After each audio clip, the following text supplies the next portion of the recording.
Hello नमस्ते। यो video चाहिँ हिजोको थियो है। हिजो चाहिँ मेरो नानीको बर्थडे थियो। बर्थडे भएको कारणले गर्दा चाहिँ बिहानै मभन्दा छिटो उठेर जग्गा नुहाइ गरेर चाहिँ मलाई मन्दिर जाउँ भन्दै थियो नि त।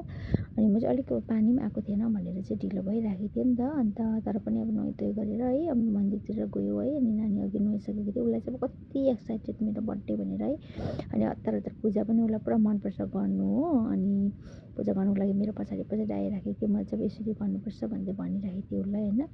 गरेपछि चाहिँ अब भित्रनिर भित्रपट्टि आएपछि चाहिँ हामीहरू अब धुपहरू काट्दै नि त। आमा छिटो गर्नु भन्दै थियो अघिदेखि उसलाई हो। अनि मलाई आमा टिकी लगाइदिनु भन्दै थियो नि त। अन्त मैले टिकी पनि हतार हतार उसलाई लगाइदिएँ होइन।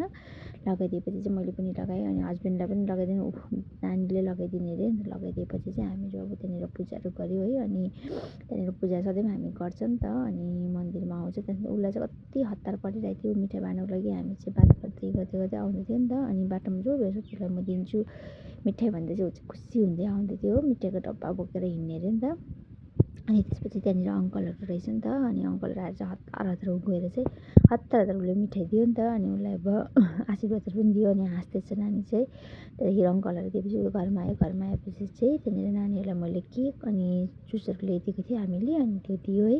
दिएपछि चाहिँ अनि प्लान्ट पनि त्यसले दिनुभएको थियो चाहिँ हामी रोप्नु लगाएँ है। अनि राति चाहिँ एउटा सानो केक काट्ने भनेर चाहिँ हाम्रो सल्लाह भएको थियो है।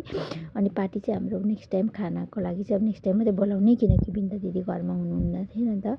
इलेक्सन ड्युटीले गर्दा गएको थियो। अनि नानीहरूलाई रातिनिर बोलाएर चाहिँ केक सेक कटिङ गरेर चाहिँ अब यस्तै अब घरकै लुगातिर है आएको थियो। अनि त्यहाँदेखि चाहिँ मैले आलु मिमी बनाइदिन्छु नानीहरू म तिमीहरूलाई भनेर भनेको थिएँ। अनि आलु मिमी सबैले इन्जोय गर्दै हाम्रो हिजोको दिन चाहिँ बितेको थियो। अनि सबैले हाम्रो भिडियोलाई हेरेर लाइक अनि कमेन्ट गरिदिनु होला। Thank you for watching.